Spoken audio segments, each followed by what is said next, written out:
Vraiment, je me réjouis d'être parmi vous. Je connaissais un peu le frère Ramon. Je suis content de te voir, mon frère. Que Dieu vous bénisse. Voilà. Que vous dire? C'est dur de dire un témoignage en 5 minutes. Il faudrait toute une vie. Mais je vais essayer en quelques mots. Voilà, je suis un simple gitan d'un quartier de Perpignan. Et j'ai hérité de mes pères. Nous sommes des gens moqueurs. J'ai mon dit en footiste. Je me moquais de tout le monde. J'avais cette réputation. Je souriais tout le temps. Tout le monde voulait être mon ami. Tout le monde me connaissait. Abraham, appelez-le. Je portais de la joie, soi-disant. Et pourtant, derrière un sourire peut se cacher un cœur brisé. J'étais triste au fond de mon cœur. Donc j'essayais de combler ce vide. Chez nous, les gitans, on fait tous de la musique, la plupart. Et vous savez, on dit souvent, Dieu ouvre des portes. Mais Satan aussi ouvre des portes. Il m'a ouvert une porte qui est dans le monde de la nuit, la musique. Au début, c'était dans les quartiers, autour d'un feu. On chantait pour se divertir. Mais ensuite, quelqu'un m'a repéré. Un groupe assez connu qui partait dans le monde entier. Et bien sûr, cette personne est venue vers moi. Il m'a dit, écoute, t'as envie d'aller faire le monde? Imaginez-vous un simple gitan d'un quartier. J'ai dit oui de suite. Je dis bien sûr, j'ai dit même gratuit.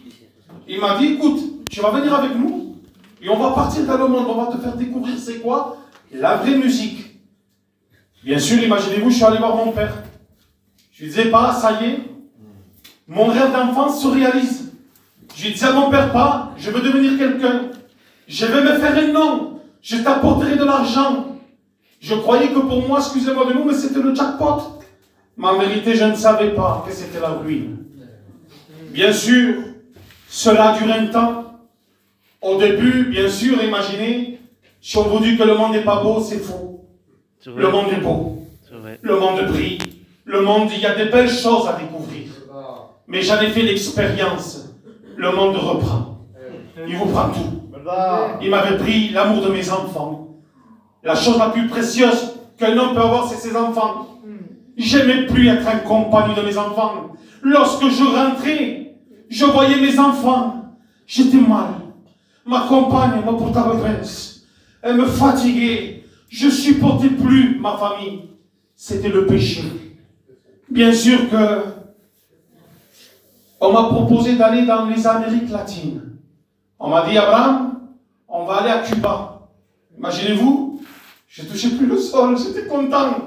Je disais, je vais à Cuba. Je disais, Cuba, attends-moi, je vais mettre le feu. Ça, c'était mes plans à moi. Mais ce n'était pas les plans de Dieu. Dieu m'a dit stop. Et quand Dieu dit stop, croyez-moi, on s'arrête. Je suis monté dans cet avion. Et une seule question s'est posée dans mon cœur. Le Saint-Esprit m'a dit, maintenant je peux dire que c'est le Saint-Esprit parce que je reconnais cette voix. Le Saint-Esprit parle peu, mais il sait convaincre. Il m'a dit, Abraham, c'est réellement cette vie que tu veux? Et là, il m'a mis face au mur. J'ai dit non, je ne veux pas cette vie-là. Je voudrais aller à l'église. Je voudrais de Dieu. Mais cette pensée, j'ai voulu la cacher de Dieu. Sachez que vous ne pouvez rien cacher à Dieu. Dieu sait tout. Amen. Il connaît tout. 11 heures d'avion. Vous imaginez la folie de l'homme. 11 heures d'avion. J'aurais pu mourir. J'arrive là-bas. Moi qui disais je vais mettre le feu, je pleurais. Mais comme libre, je dis qu'est-ce que j'ai? Mes copains me disent Abraham, c'est le décalage horaire. C'est rien ça. Viens, on va au café, on va se saouler, on va chanter. Bien sûr, je suis allé. On était devant plus de 3000 personnes. J'étais sur une estrade avec plein de lumière. J'ai fait tomber le micro par terre. Je ne me rappelais plus des paroles. Je me suis senti ridicule en haut de cette estrade. Et là, j'ai vu vraiment que cela n'était pas fait pour moi. Je suis descendu de la scène. Je suis allé dans la chambre. J'ai allumé l'eau de la douche pour pleurer, pour pas que mes copains aient l'orgueil encore. Il y avait l'orgueil. Pour pleurer. Et j'ai fait une simple prière à Dieu. Et en plus, je lui fais en catalan. Je lui dis, Seigneur, quand je rentre en France, je vais t'accepter. j'ai vu vraiment que ce n'est pas fait pour moi, cette vie-là. Je suis rentré à Perpignan. Et bien sûr, l'homme oublie de suite. J'avais oublié ma prière. Mais Dieu n'oublie pas une prière faite du cœur. 6 mois sont passés. Je tournais à gauche à droite, je faisais encore de la musique. Mais il y avait le travail de Dieu dans mon cœur. Mes amis, lorsque je montais dans les scènes, je jouais, les gens en bas dansaient. Et le Saint-Esprit me disait, Abraham, tu fais danser ces gens. Tu fais saouler ces gens. Tu les rends heureux, ces gens. Mais si eux te voient chez toi, en train de te disputer avec ta femme, en train de battre ta femme, je veux dire ma honte, je frappais ma femme, je me croyais macho. C'est une honte de frapper une femme. On ne frappe pas une femme. Bien sûr, je suis rentré chez moi. Et je me suis assis sur mon canapé. Et ça, je tiens à le dire, les frères. On dit souvent de la drogue douce. Il n'y a pas de drogue douce. C'est de la drogue tout court. Ça détruit. Je fumais du cannabis, j'étais accro, à tel point que je faisais pousser du cannabis. J'étais assis sur mon canapé. Imaginez l'amour de Dieu. J'étais vautré dans mon péché. Cela n'a pas empêché Jésus de venir.